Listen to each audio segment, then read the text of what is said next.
به یکی دیگر از پودکاست ها با رئیس جمهور محمد اشرف غنی خوش آمدید. من داود جنبش هستم.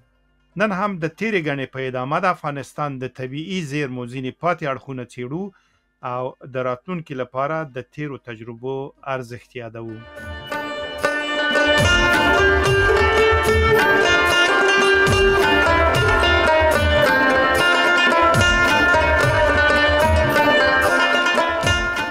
استاد تاسو ته بیا هر کله وایم په خیر راغلی. مننه چې تیره ګڼه کې مو د قانونو او طبیعي زیرمو ځینې مهم اړخونه را سره وسپړل. دې کې به انشاءالله چې پای ټکی ورته کېږي تر هغو چې زموږ په وس کې وي.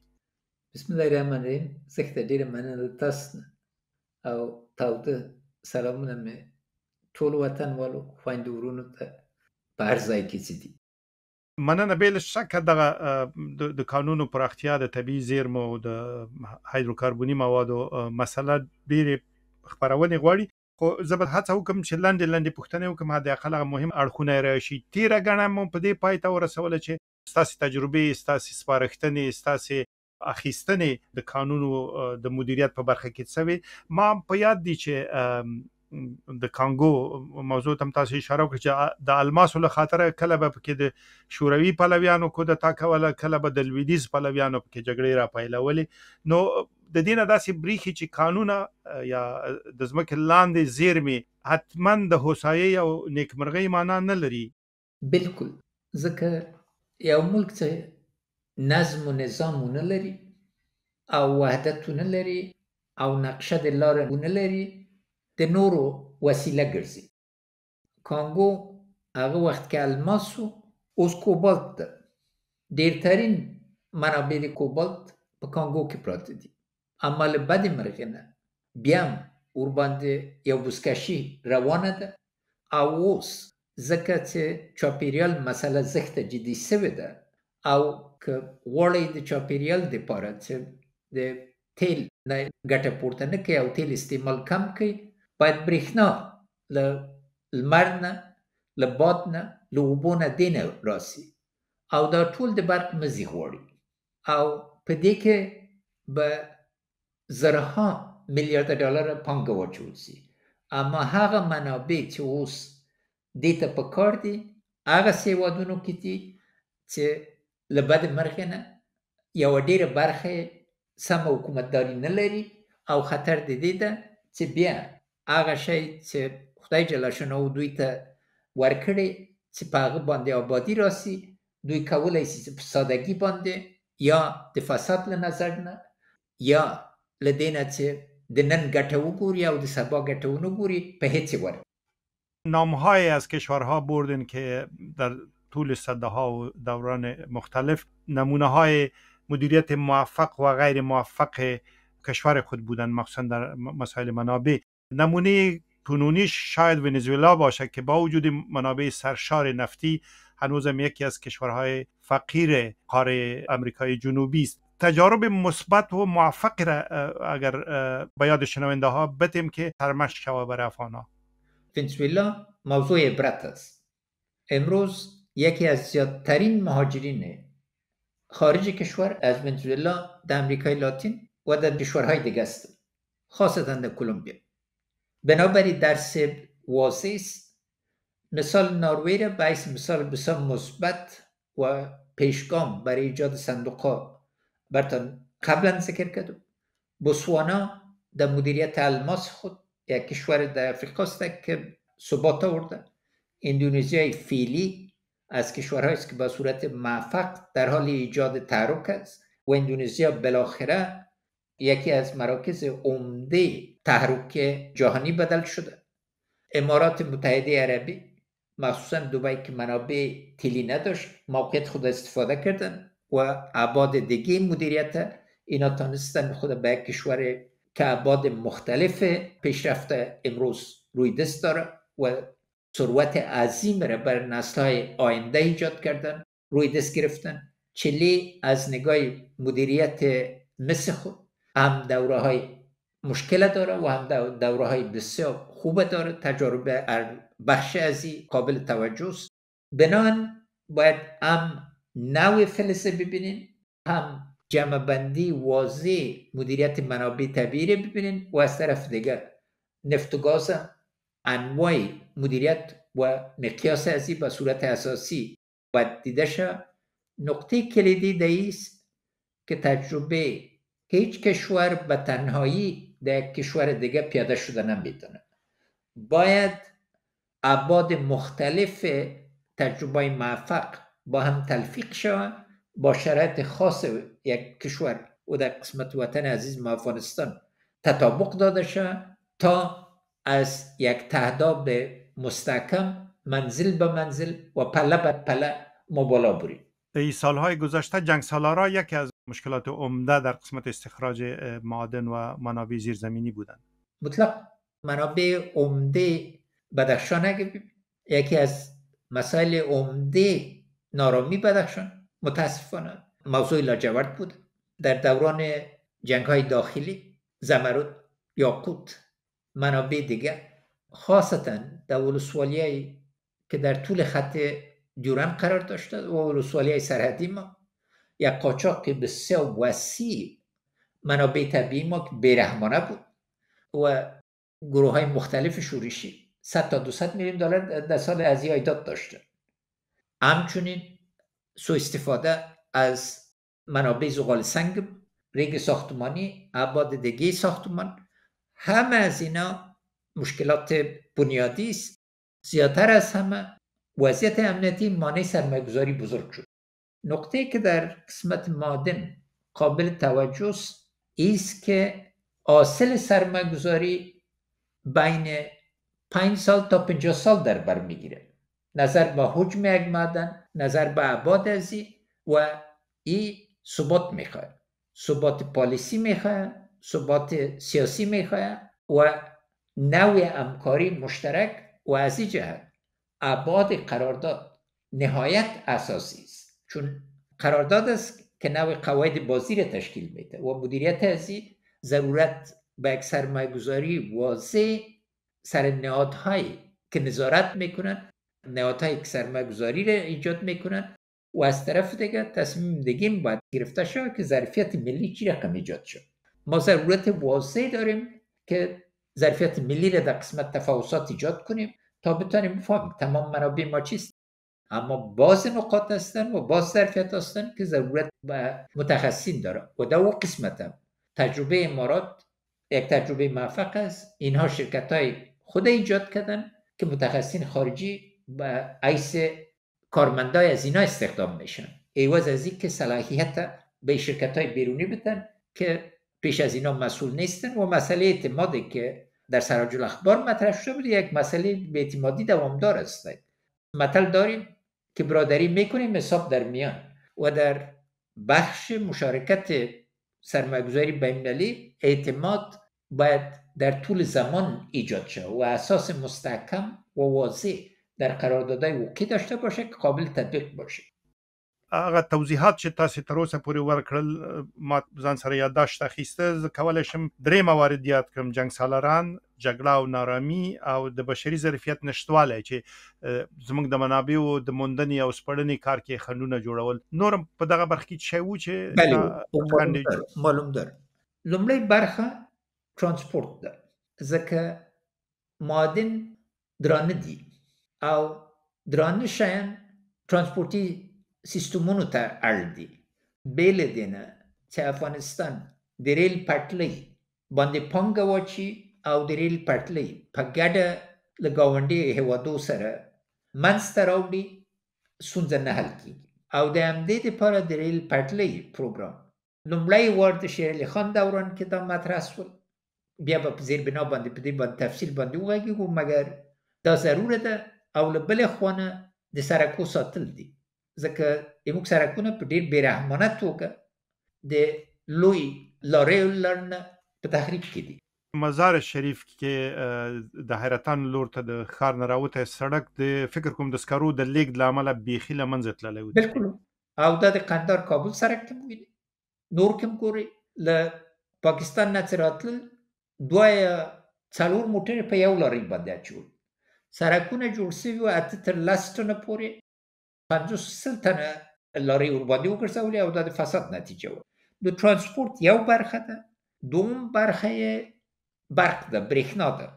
معدن انرژي غواړي او د دې لپاره د برېښنا موجودیت زښت ډیر ضروره ده، ځکه دا په سکرو باندې نشي کوي، ځکه سکاره خپل نور نتایج لري او ضروری ده چې برقي.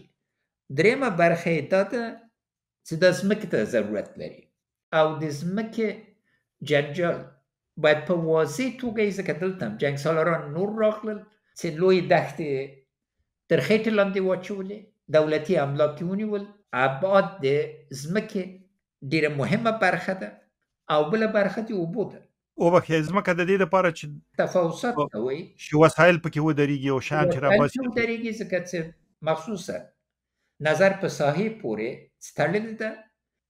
معدن یو رقم ځمکه پکار ده، اما تیل و ګاز کې ډېر پراخ اراضي پکار دي، سلها کیلومتره دا پکار ده چې هلته تفاوضات وسي او معلوم سي. نه پوهېږئ چې واضح اساسي کیندي کومه ګټه پورته کوي.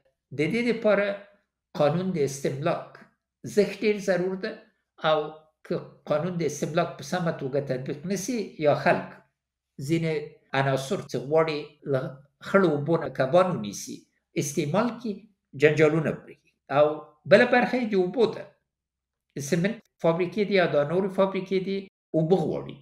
او د دې په څنګ کې څه رقم عناصر د معدنو په استخراج کې استعمالیږي. دا کیمیاوي مواد دي چې ځینې سلها کاله، ځینې شاید زرها کاله راسي. نو ابعاد د دې ټول سره تړلي دي.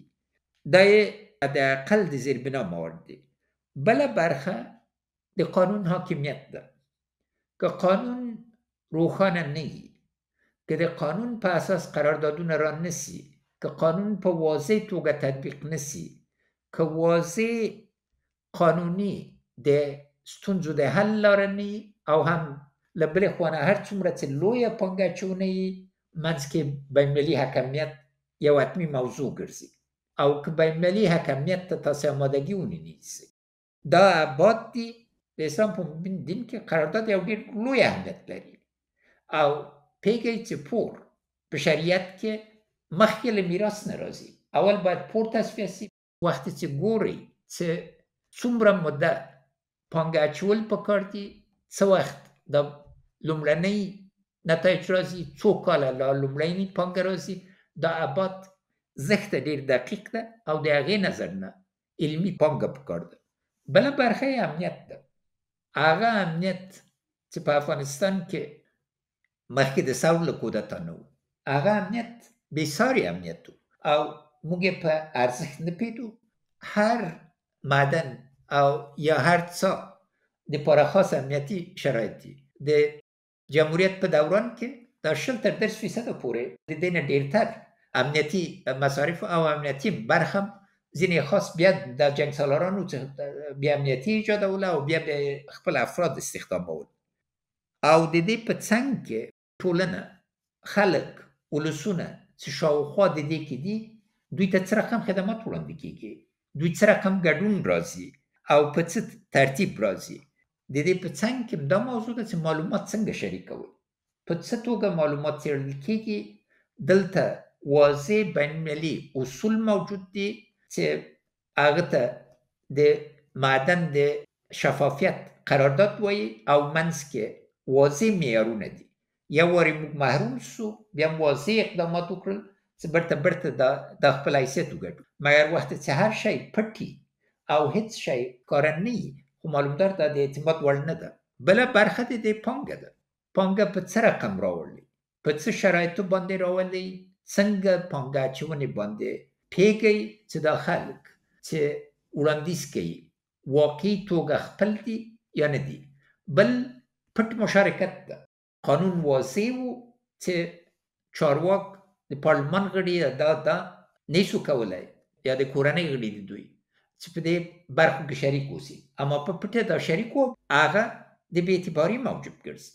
نو دواړه خوا کې باید د کمپنۍ یا هغه هېواد چې پانګه اچي باید شهرت واضح وي چې تر څه حده پورې په فساد کې ښکیل دي، څنګه د فساد مخه نیسي او اعتبار څنګه ده.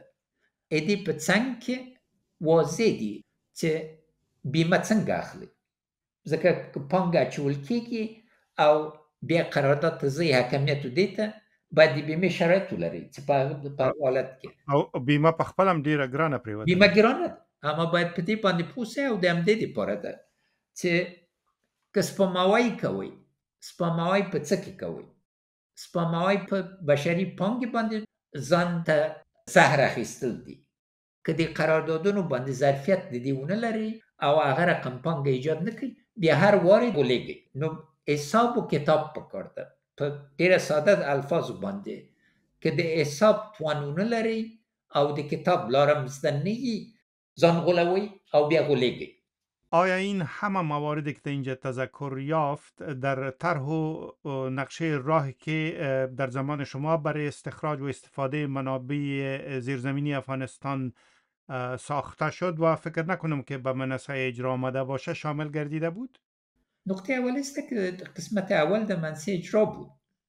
پیش از وبای کووید یک قسمت سرمایه‌گذاری صورت گرفت، سرمایه‌گذاری بزرگ دیگه، خاصتا در استرالیا ما در مذاکرات بودیم، راجع به لیتیم در مذاکرات بودیم، ابعاد دیگه ما از نقشه را نقل قول میکردیم. اما یعنی شامل امو نقشه را نقشه را بود، اما بازم باید نقشه را ببینین.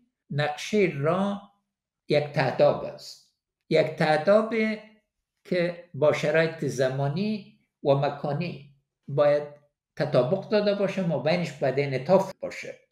نقشه را از این خاطر است که باید بفهمیم که موانع ما چیست به صورت واضح تا اولویت بندی کرده بتانیم و به اساس از او بتانیم مرحله بندی کنیم که در کدام مرحله به چی ترتیب کدام نوع سرمایه گذاری را خود ما انجام دادن میتونیم. با سرمایه گذاری داخلی چی نوع سرمایه گذاری بین المللی کار داریم و همه از این به چی ترتیب جمع میکنیم تا با یک برنامه واضح ایجاد رفاه برای قاطبه ملت افغانستان برای امروز و نسل‌های آینده وجود بیاید. چون اساس گفتار ما است که منابع طبیعی افغانستان امکان یک آینده مرفه برای قاطبه ملت افغانستان فراهم کرده میتونه.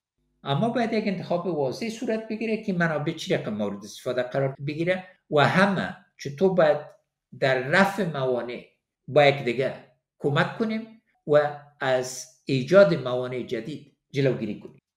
نو که ډیر لږ څه په دغه لارنقشه باندې تم شو خبره به واضح شي. لومړی پوښتنه مې په دې برخه کې دا ده چې نقشه دغه طرحه په څه ولاړه وه، بنسټ یې څه و، له کومه ځایه پیل کېده؟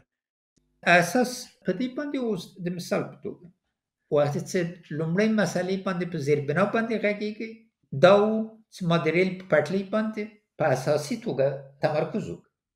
اول په دې بریالی شو چې ملګري ملک ترکمنستان ته دا قناعت ورکړم چې په خپلو پیسو باندې د ریل پټلۍ هم آقینې ته راوستله هم حیرتان ته. دومه برخه دا وه چې د تپې پروژه د تپې په کوریدور باندې بدل شو. که کودتا نه وای نن به تاسې د دې شاهد وای چې تپې به تر هلمند پورې رسېدلی، د اکل تر فراه پورې باید هرات ته په یو برخه کې رسېدلی وای.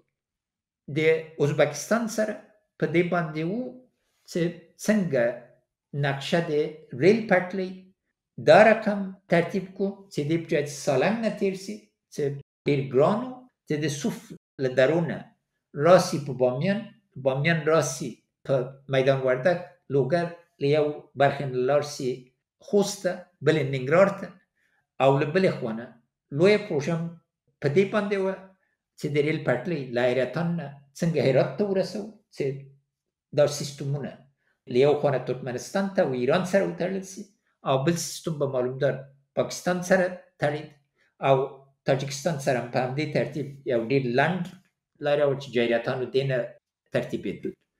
د برق په مزي په باره کې 1000 میګاواټه قرارداد هم ازبکستان سره تړلی و او دا په ډېر کمې مودې کې، ځکه چې لومړي مرحله کې دا په کار وه چې باید ننګرهار ته کافي مقدار برق ورسوي چې صنعتي ود امکانی هرات که برقو ډیره پانګه له ننګرهار نه لاړه له هرات ته تالک منابع د ننګرهار په بین المللي سویه دي اما که انرژي نه وي وده نسي ورکولی د عینکو مثل لوګر کې ده عین ترتیب ده یا د نړۍ په سویه باندې لویترین معدن د اجیګک د اوسپنې هر برخه د دې باندې هم د زونو په اساس باندې هم د عمومي ضرورتو په اساس باندې موږ ترتیباتو باندې کار کوو چې ترانسپورت برخه څنګه خوندي سي او هم د برق برخه د ځمکې د مدیریت لپاره دا ټوله د اراضي اداره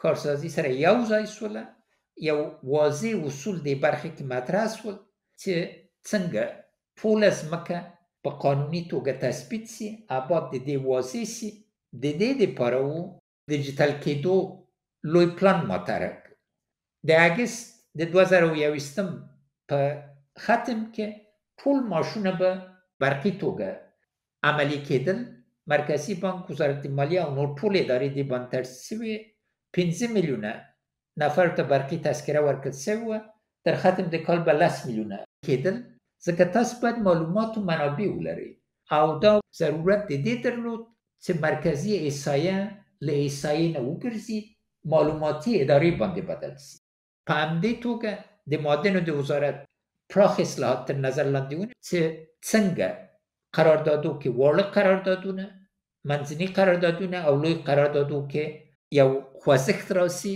د وکیل نظر نه بیا د اوبو مثلا لکه چې موږ تاسو مخکې غږېدلي یو په دې باندې په اساسي توګه راغلي یو چې د اوبو د خوندي کولو لاره به سي قراردادو برخه کې واضح یو شفافه طریقه راغله او ایده لپاره چې یو نفر پکې خود مختار نی عالی اقتصادی شورا کابینه او نور مواردو کې پارلمان ته د دې برخه کې مراجعه وکړي نو هر برخه د دې په تفصیل درته تشریح کولای شم چې واضح اقدامات سوي یو تهداب ایښودل سوی حقوقي نظر نه که په یاد مې موږ وکړای سول چې یوه لویه دعوا د مزار هرات سړک چې له بادغیسه تېرېده د کمپنیو نه وګټو دا 2 کاله یې ونیول او هغه قرارداد $1 میلیون فی کیلومتر ته رسېدل په حال کې چې وزارت مالیې کې ما په $100,000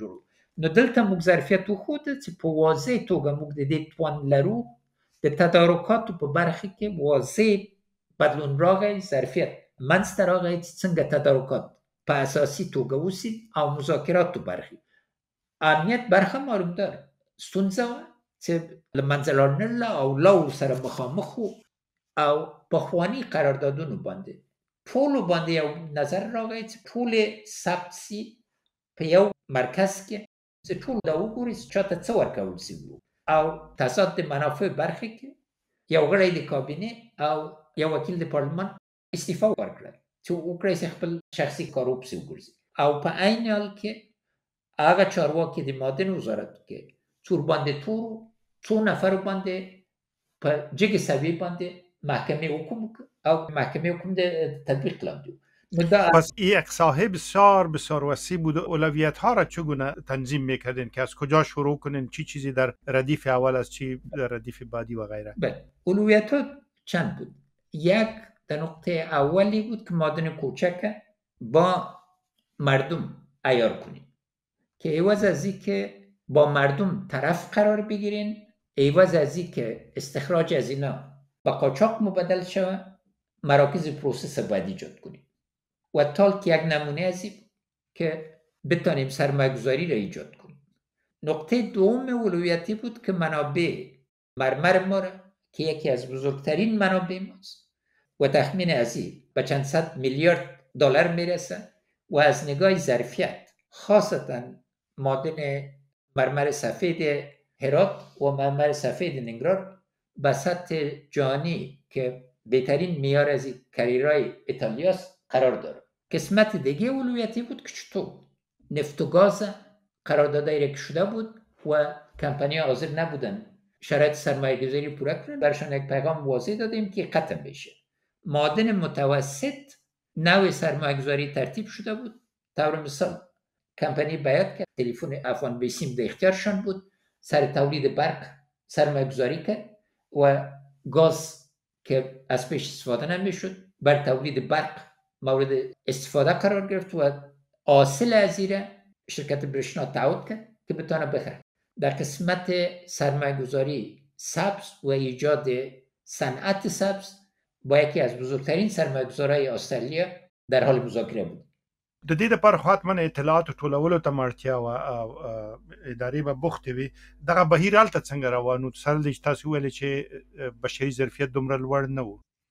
نو دوه برخه باید فرق وکړي. یو دا ده چې موجود و دومره ظرفیت باید ولري چې دا په یو برنامې باندې بدل کړي.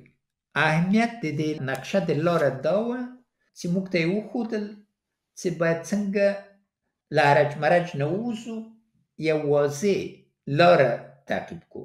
دې ته ظرفیت و او د دې ظرفیت استعمالول پکار و. په همدې توګه ځینې شخصیتونه و چې د افغانستان ویاړ دي پولتخنیک کې، او ځینې په نورو برخو کې و، او ځینې نور افغانانو چې لوړ تحصیلات کړي وو. اما یو ویاړ دا و چې چا به چې دکتورا په یو برخه د معادن یا جیولوژي د افغانستان به لیکله، ما شخصا به ورسره کتل، کتاب به مې لوسته او دوی د معادن د وزارت مشاورینو په حیث باندې وټاکل شول. هم د پخواني نسل چې لویه تجربه یې د روسي او پخواني شوروي اتحاد له منابعو سره درلوده او له نوونه دغه ترکیب کې و چې لاره برابرېدل سوی حرکت راته. مګر دا لیست هم چې ولیده دا یې واضح کوله چې ځینې برخو کې مدارج پکار و. په یو وخت کې دا ټول شي ته حرکت نسو ورکولی. د مثال په توګه د استرالیایي میلیاردر چې موږ له شپېتو ملکونه چې شپږو ته رسېدلي وو، ښه والی دا و چې بیا هغه ظرفیت چې دوی راوړ هغه ظرفیت په نړیوالې برخې کې و او خاصتا دا سړی دومره چاپیریال باندې مینه درلوده چې پس د دې نه چې میلیاردر شو لاړ یوه دکتورا یې واخیستل. د اعتبار مدارج د خلکو سره په بل رقم ایجادېده او د هغه ګارنټي دا وه چې په هغه رقم پانګې اچولو باندې شفافیت به دوه خوا و. ظرفیت داسې شی نه ده جناب جنبش صاحب چې یو ورځ کې راسي. ظرفیت په عمل کې زده کوئ. دا لکه د موټر چلول چې زده کوئ لومړي وخت کې اعتماد نه لري، اما په مرور د زمان باندې تجربې سره بایسکل یا دې باندې او فضل د خدای افغانانو کې ما همیشه یو لوی استعداد لیدلی چې د لوستلو، د لیکلو، د زده کولو ظرفیت پکې شته که شرایط ورته سم ایجاد سي. جنجال هم دا ده او دا ډېر په اوج سره وایم چې ډېر سخت ځانځاني یو او خاصتا په تشریفاتو باندې ډېر سخت اخته یو. اما یو جنجال دا او یو برخه د وخت من دې تېرېدله چې دا ځوان متخصصین دومره تشریفاتي و چې یو بل سره نه کېناستل. که ما هر کې نه وای غوښتی دوی به همیشه په دې و چې څوک باید څوک ته لاړ شي. لیاز د خدای قرآن وطن په څه حال کې ده او تاسو په څه باندې اوس به څه کوئ؟ اوس درته څوک دوه توته اهمیت درکوي. دغه د اشرافیت قصه یې موږ له سر نه باید ووځي. واقعا یو بد مرض ده او دا پېښې دي د جنګ سالارانو. ما یو جنګ سالار لیدلی چې یو ډګروال خولۍ یې له سره جګه کړې د بوټونه یې پاک کړي دي په جومات کې. دا نه اسلام سره تړلې ده نه موږ ملي خصوصیات سره. دغه غرور جنجال ده. نو ضرور ده چې ظرفیت په دې توګه نظر کې ونیوسي چې څنګه په عمل کې ډېروي او څنګه یې زده کوئ. اساس دا ده چې موږ یو بل ډېر بد عادت لرو. زه غواړم په ډېر ځوان موږ ټول پکې یو. موږ ته ډېر سخته ده چې ووایو نه پوهېږو. دې په ځای چې ځواب د سوال درکړې چې په دې باندې نه پوهېږم سبا به ځان پوه کړم. خبره دې ده چې یو ځواب درکړې چې همغه وخت کې له خېټ نه ویستلی او که په هغه باندې سړی اعتماد وکړي د بې اعتمادي فضا راځي. نو ځینې مسایل یو عمق لري ځکه چې یو بل سره اشنا نه وو او هر څوک یو بل چیرې تحصیل کړی او په دې خیال به و چې همغه شی چې دوی زده کړي دي ټول واقعیتونه په هغې کې دي.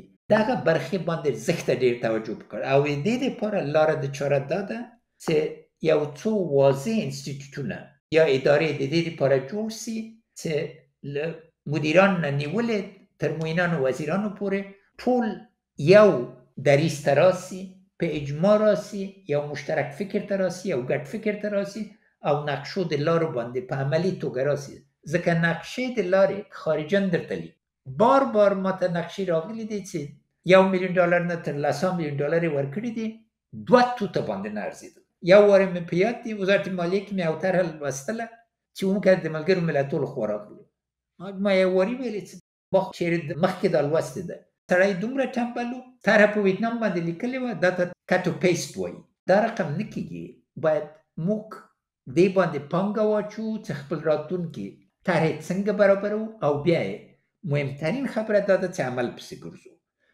موږ وزارتو کې اول لویه ستونزه دا وه چې په مجرد باید یو قراردادي ته ورکړو بیا د دوی کار نه و نظارت برخه کمزورې وه په ټولو وزارتو کې او بې له دې نه چې د نظارت ترتیب برابر کړي او سم نظارت یې بیا یې بایلي تاسو مخکې د استرالیایي پانګوال میلیاردر په برخه یو لنډه اشاره وکړه غواړم دلته پوښتنه وکړم چې په نړۍ کې رښتیا هم د مخصوصا د فوسیلي موادو او هایدروکاربوني موادو په باره کې نظر په بدلیدو د فکر دا دی چې د دوی استفاده د دوی کارونه اقلیم بدلی او هوا تودوي تلاش په نړۍ کې دا چې زرغونه انرژي خواته لاړ شي تاسو هم په دې برخه یو څه پیل وکړئ یو څه پانګونه وکړئ بله معلوم ده لومړی خبره دا وه چې څنګلو باندې چې وغږېدو تاسو ته ما وویلې چې په دې باندې تېرې خپرونې کې چې موږ دې باندې اخته وو چې څنګه 1 میلیارډ ونو باندې پانګه واچو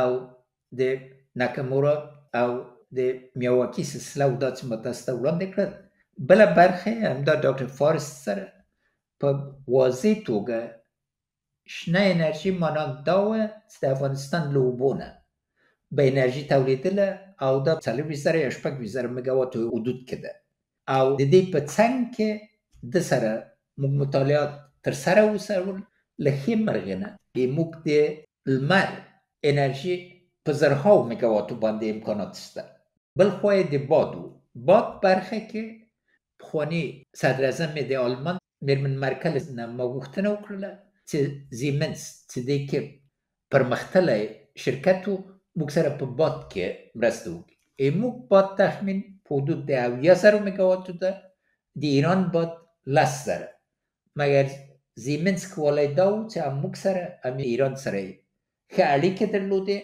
نو د شنې انرژي برخه کې ما ټوله طرحه دا وه چې موږ کولی سو د شنه انرژي د یو لوی صادراتي مرکز په حیث باندې عرض د اندام وکړو او بله برخه دا وه چې دا شنه انرژي به یې موږ معادن په شنه صنعت باندې بدل کړي ځکه چې اساس د دې بیا انرژي ده او موږ منابع زښت ډېر دي او د دې په څنګ کې ځمکې لاندې موږ د انرژي منابع لرو چې دې ته جیوترمل وایي او هغه کم له کم په حدود 8,500 میگاواتو باندې همدا دي چې تودې اوبه چینې چې وځي لکه په اندرابو کې یا د هرات په اوبو کې یا نورو برخو د افغانستان کې بامیان کې چینې شته دا ټول زمینه د دې برابرې افغانستان د دې ظرفیت لري چې سره له دې چې د چاپیریال په ډېر لوی بدلون کې منفي بدلون کې اخته ده په یو مثبت عنصر باندې وګرځي اما دا ضرورت د دې لري چې موږ پوه شو بله خوا هم د دې دا ده چې شنه انرژي ته چاپیریال کې ډېرې پیسې موجودې دي مګر د دې طریقه بل رقم اقدامات غواړي او بل رقم طرحې غواړي چې موږ په دې کې نړیوالي بانک سره آسیایی بانک سره او اتحادیه اروپا سره په خبرې کوو با توجه به آنچه شما الحال تشریح کردین میشه گفت که این طرحها یک اساس محکم است که میتونه در آینده روی از او دوباره کارش با وجود تغییرات سیاسی که رخ داده یعنی این ارزش خود حفظ کرده و میتونه اساس رشد بعدی کشور شود انشالله تعالی چون نقطه کلیدی دیدگاه ما را یک قصه انوشیروان عادل تشکیل میده انوشیروان از یک قریه مگذشت امرای سپاه خود دید یک آدم که پیر است و کمرش خم است غرس نهال میکنه و نهال هایی که 10 یا 20 سال میگیره طرف از این فرد نگاه کرد و گفت بابا چی غرس میکنی؟ تو خود ثمرش نخواد دیدی نفر طرف انوشیروان عادل دید و گفت این درختای دیگر رو میبینین حضورتان؟ گفت بله میبینم. گفت اگر پدرای ما و پدرکلانای ما مثل خودت فکر میکرد امروز این درختها وجود میداشت، انوشیروان عادت داشت هر بار که یک چیز خاص میشنید میگفت زهی، باز خزانه دارش طلا میداد، گفت زهی. پیرمرد باز طرفش دید، گفت سعی کنین از دگاه درختشان 20 سال میگیره حاصل میکنه، از ما ده 20 دقیقه حاصل داد. انوشیروان باز گفت زهی. نفر میخواست باز چیز بگه، انوشیروان گفت تو مرا فقیر میسازی.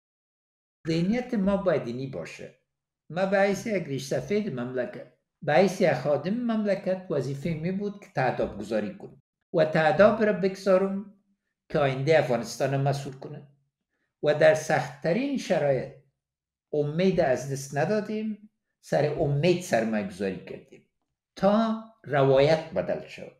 و نکته عظیم ای بود که افغانا باورمند شدن که ما یک آینده داشته میتونیم، به طرف رفاه رفته میتونیم، خود مدیریت کرده میتونیم. بنابراین امید من از این پادکست است که هدف را تعیین کنیم مثل 2047 و بعد از او که با عمر ما تعلق نداشته باشه، به طرف تداوم ببینیم که ما مسئول هستیم.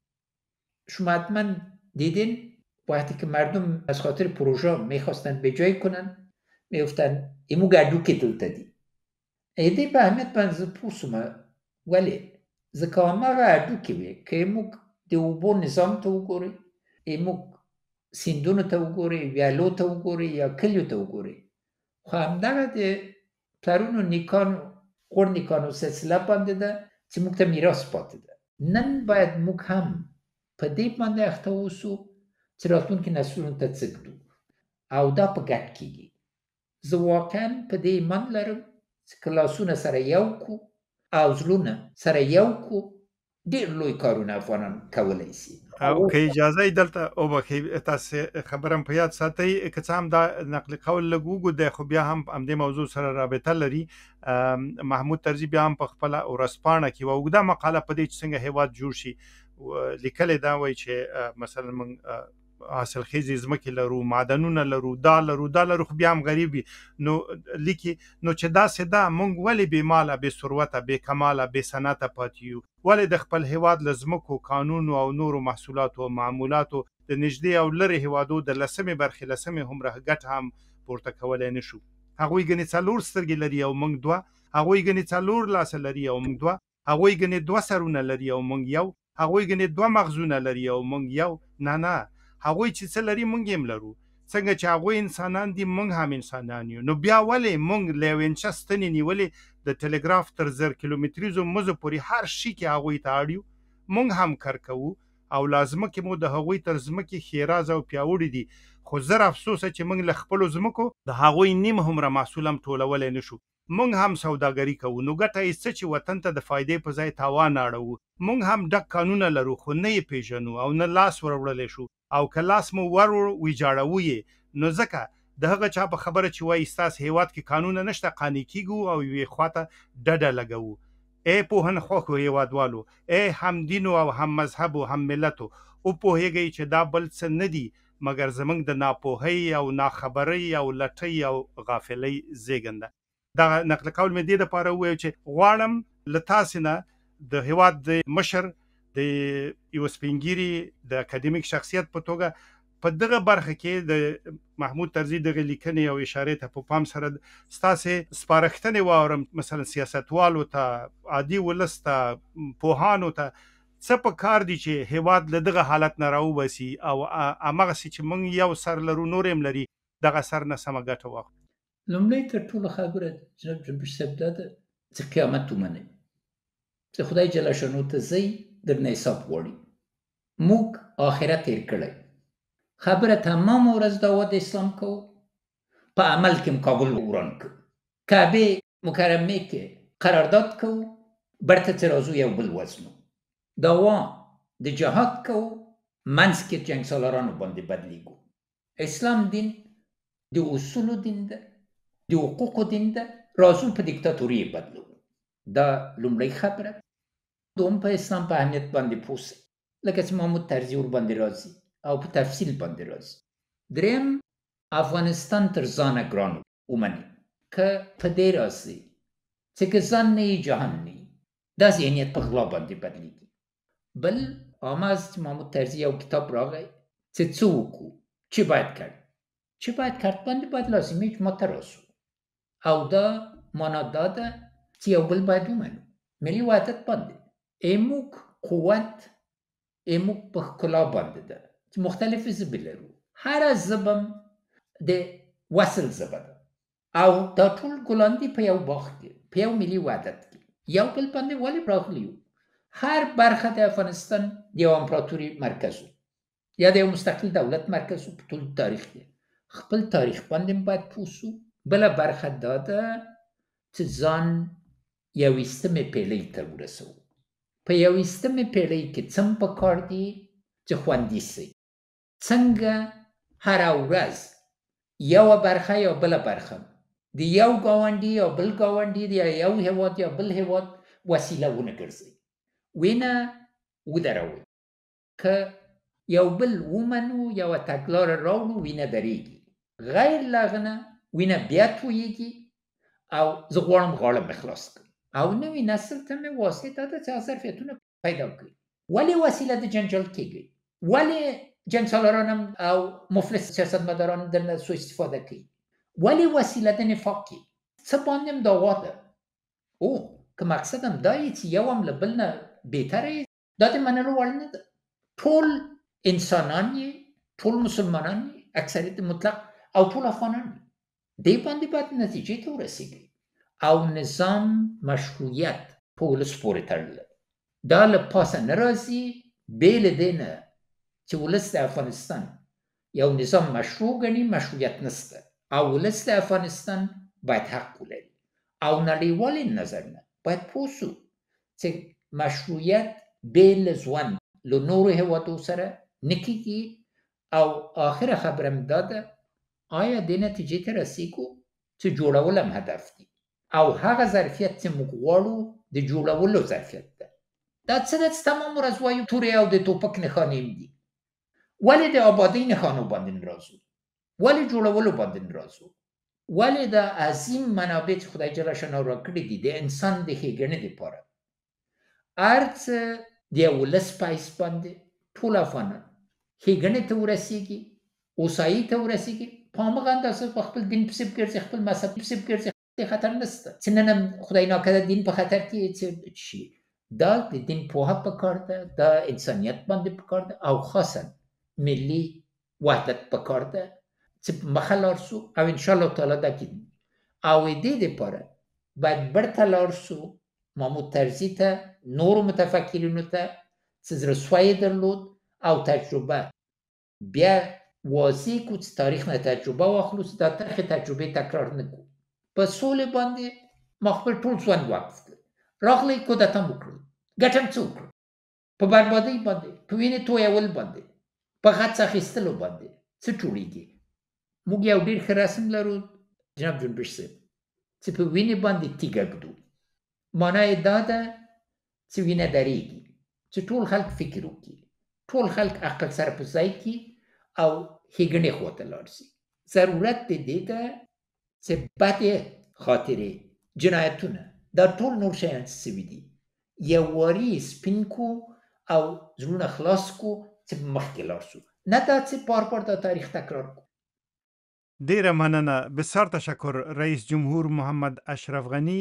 البته همونطوری که بار بار تکرار کردم مسئله منابع زیرزمینی افغانستان بسیار وسیع است بخشای متعدد داره ولی امیدوار هستم که در این دو برنامه توانسته باشیم با آنچه که نیاز بود از شما بشنویم و توضیحات از شما داشته باشیم. امید که شنونده ها هم پسندیده باشند. بسیار تشکر. در همینجا این برنامه را به پایان میبرم.